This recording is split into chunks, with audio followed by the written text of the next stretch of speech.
Here we go again, guys. N4H&H here, working a ghost signal SOTA station, 7061, 7.061 megahertz. Just worked him. Worked Mike, there he is, up on my logging program there. And thank you, Mike, for the contact. He is, Summit's on the air station. There he is in the list right there. WB2FUV, and there he's spotted on West Kill Mountain, an 8-pointer. Those of us who chase SOTA stations, we like 8-pointers.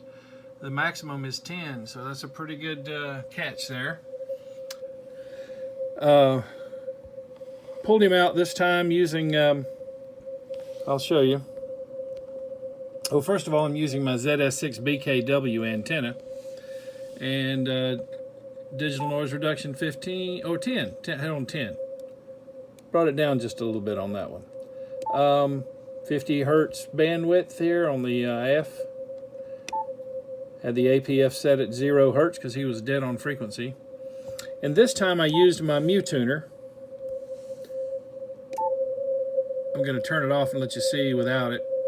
See, the mu tuner has a smidgen of insertion loss, but also which is sort of like kicking in, you know, about 2 or 3 dB of attenuation. But it also knocks down the noise level at the same time and slopes it down on each side of where it's centered up, because the mu tuner only has about a 36 kilohertz bandwidth. There we go. So see what I mean, how it drops the noise floor? Takes away that Chebyshev ring. And remember, a Chebyshev type filter has very, very steep skirts or edges compared to a Bloodworth, which is going to be a more smooth slope. The skirt or the edges is not as steep, but also that does mean that the Bloodworth filter will allow more adjacent frequency interference. So if you got stations above or below who you're trying to listen to, the Bloodworth's not going to be as tight. But the trade-off is with the Chebyshev, you get this ripple they call a ring effect you hear there. And again, another way to knock that out is to engage the manual notch.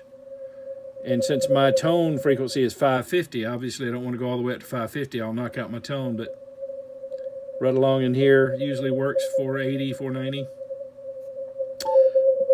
But like I said, in his case, you heard him there at the beginning of the video. In his case, I knocked it down a little bit also using the preselector, in this case called a mu tuner.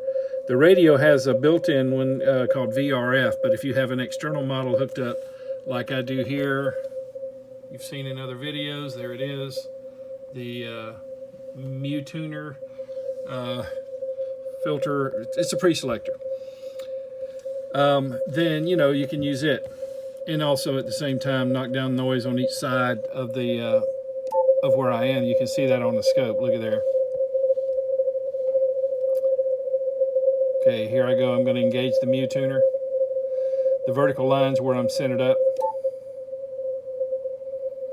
and you'll see the noise floor drop, especially on the edges.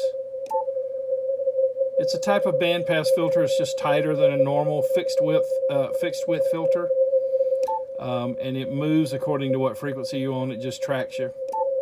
So anyway, thought I'd show you how I pulled that guy out. He was undiscernible without all the help.